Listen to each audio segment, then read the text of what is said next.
everyone, we're back today to talk more about living with schizophrenia with Peter and Vicki, and my name is Lauren. Today we're going to be talking about working or employment with schizophrenia or schizoaffective disorder. So the first one I want to pose to you is just what has your experience with working been like with the illness? So Peter, do you want to start? Well, I currently get all my employment through the Schizophrenia Society, but for many years I wasn't even looking for employment because I didn't have a good employment record. And as well, my work was I stayed home and raised my kids while the mother of my children went out and worked full time. So that was my job for many years. And now, through the supportive employment at the Schizophrenia Society, that's my work and I enjoy it. And I'm glad that they offer that. Great. Vicki? For me, I used to job hop a lot back in the day. When I was younger, I think I had a job when I was in high school, and I was actively experiencing hallucinations while at work. But I was well enough to keep it together and not really let anyone know that I was experiencing that. I didn't present any different than I would be now, even though I was experiencing the hallucinations and stuff. But there was a point where I stopped working entirely because of my illness. I actually left work to go into hospital. So it was kind of hard to tell them that because, they never knew. I never told my employer that I had schizophrenia or schizoaffective disorder. I just kind of said, I need time off. I'm going into hospital. I had my mom explain because I was still quite young.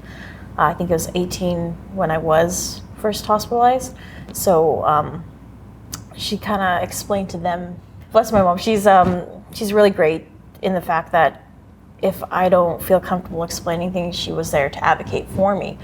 And so I still haven't told my employers now that I have schizoaffective disorder. They kind of know, but I didn't mention it when they first hired me that might be a potential reason why I need to take time off. I kind of told them after the fact, but I've been pretty well enough that I haven't had to really stop work. So it's just, I don't know, it's one of those gray areas where do you tell them, do you don't, because it is very personal and they can't discriminate obviously, but people still do. Mm-hmm. I've had people in the past, when I told them, like, if I left work and I told them that it was because of that, they're like, oh, I would have noticed, and they don't really understand what it is. I've had people, when I went into interviews, I told them, I did tell one place that I may have schizoaffective disorder, and they're like, oh, what's that? I don't think we'd hire you because of that. Told you that to your face? Yep. Oh, wow. Oh yeah, I was just like, whoa, like I didn't know what to do because I was like, you can't discriminate, but at the same time, like, now that I've told you now, I ended up getting the job anyway, but she just said, oh, I don't know if we would hire you because of that, because I don't know what that is. I think it's more that she didn't know and understand what it was, and she had that kind of idea of what it was from TV. Yeah. And there was also kind of a language barrier as well with the employer, so I think that might have something to do with that as well, something maybe cultural.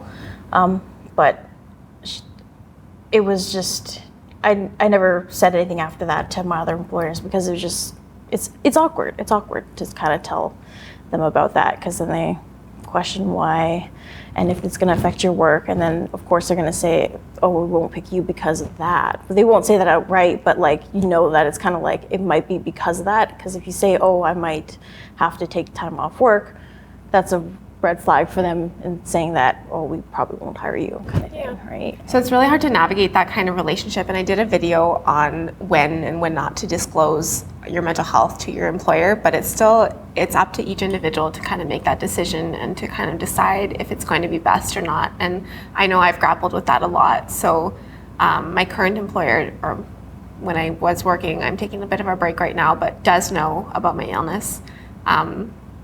But yeah, no, it was definitely a struggle to decide whether or not I wanted to disclose that. But another thing that I wanted to touch on that you touched on was that you job hopped a lot. And I kind of did that too before I was diagnosed. I don't know if Peter, Me too, you had, yeah. I drifted from job to job. the one good job I had is when I focused all my energy into McDonald's, and I was in salaried management and rising up quite quickly. That was the best paying job I had, and the only one real career-based job I ever had. Otherwise, it's just drifting from job to job. Now I quit that McDonald's. I walked into my McDonald's career. I walked into my area supervisor's office. I threw my keys on his desk and I said, I have to quit. And he said, why? And I said, because customers are reading my thoughts and stealing my oxygen. And he said, Peter, we got a great insurance program for you. We'll get you help. And I was like, you don't understand. I have to leave. And so I just walked out. Yeah. So you were experiencing paranoia Yeah. at work. Yeah, so I kind of had similar experiences. It wasn't the same kind of paranoia, but it was more like paranoia about like, I'm not performing my job adequately, people don't like me, like stuff around that, just like the negative kind of paranoia about myself and my own performance and whatnot, which led me to resign and to seek out a different job. And I kind of job hopped in that regard. But yeah, I think once I came to terms more with I got the diagnosis, and once I came to terms more and was more comfortable within my own skin with the diagnosis, I think it became easier to kind of open up the dialogue with employers to just kind of work with them to figure out what works best for me. So yeah, that's when I went into that. That's when my psychiatrist sat down with me shortly after I was diagnosed and said, you can't handle work. I'm going to get you on CBP disability. And just focus on being a husband and a father full time. Yeah. And so that was... Which is a lot of work in it itself. It is, yeah. It is, and it was a wonderful experience. Then I did merchandising and secret shopping for a little bit, and I worked again at McDonald's in 2008. Oh, yeah. But I burned out from that physically and mentally. And then I did cleaning at a church for quite a few months. But then I had a psychotic episode that put me in the hospital, and it just mentally, emotionally, physically just drained me. So I had to resign from that job. It can be a lot to work. Like, I think we've all taken breaks from employment, and like I'm on one right now, because it's a lot to live with the illness that we live with and to work a regular job. It can be really taxing. Yeah, I work 2 jobs at the moment. So, so I mean, and that's a big difference from like a couple of years ago, because I was on AISH, which is the income for severely handicapped people. And I was on that for a good 4 years, I think, before I could work again, because I burnt out and I was at my most unwell during that period of my life. And then, once I got better, once I started taking medication, working on my health and stuff like that, I was able to go back to work. And then I've been doing 2 jobs now, very part-time. But, and I've noticed that if I ever go into full-time, it's too much for me as well. Even though I am doing well and doing like a lot of stuff, it's just sometimes I need that break in the between having both jobs to kind of reevaluate where I'm at and like kind of like get back to stable.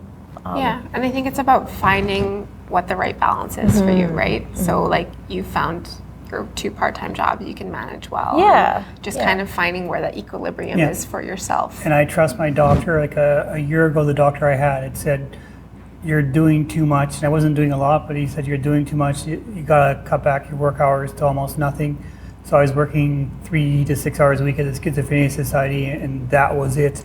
But I can tell you, I do miss working 60 plus hours a week. No, I was going through mania and I was sleeping 2 to 4 hours a night, so that wasn't healthy.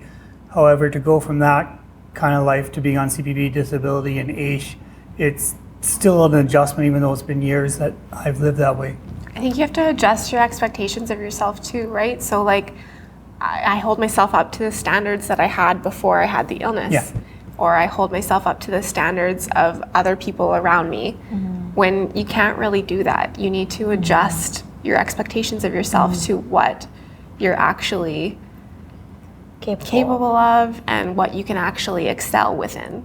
And that's okay. Like understanding that that's okay. Yeah, I have a hard time with that too as well, because I'm like, I should be able to do all this like a normal person, but I have to I have to realize that I do have a disability. I do have an illness still. Like, even though I'm functioning pretty normal and most people would never guess, I still have that barrier in place, like that that's the thing that just kind of holds me back a bit. And it's frustrating at that too, because I'm like, I want to do more, but I still, sometimes I can't, because just with my illness in that place, right? Mm-hmm. Yeah, it was for me, it was getting rid of the should statements. Like, I Yes. should be able to do this, I should be able to do that. Just, I am doing this, and that is okay. That is okay, There's a yeah. comedian that at one point had said, "Don't should all over yourself." Yeah. It was from the 90s, I believe, but it was like, oh yeah, and I'm doing that right now, of course, by saying I want to do more. But for me, there's that vulnerability where I trust my doc. I bounce ideas off my doctor and off my adult children, and just like, what's your perspective on how I'm doing, like work-wise or Yeah. life-wise, and accept the feedback and then work through it. So did either of you have any other comments on working with a mental illness or working with schizophrenia or schizoaffective disorder? I do. There's a lot of stigma around people on disability thinking that people on disability are lazy or don't want to work. That's not true. I think a lot of us actually do want employment and want to work. It's just that the fact that we can't. And it's kind of sad, because I don't want people to think that because I'm on disability that I'm not doing as much as I should, or that I'm lazy, and I don't think that's just true. No, Yeah. it's not. And AISH is equivalent of working about 24 hours a week.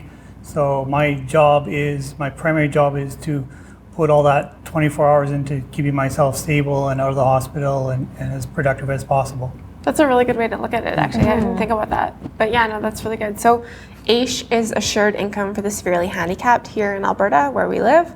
It's basically just the disability support program, income support program that we have in place.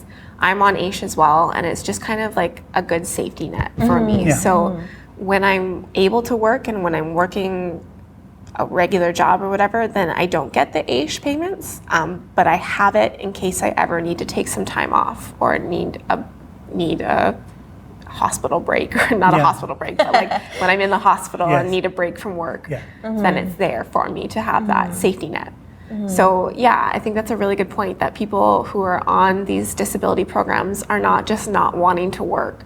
It's just sometimes you literally can't. Yeah. Yeah. So thanks for pointing that out. Okay, so thank you so much for sharing, Vicki and Peter, your experiences with employment and working with schizophrenia or schizoaffective disorder. That was really great to hear your perspectives on it. Hopefully you found that video helpful. If you did, please give us a thumbs up. If you want to see more videos like this in this series or on the channel, make sure to subscribe. And thanks again for watching, and have a great day. Bye.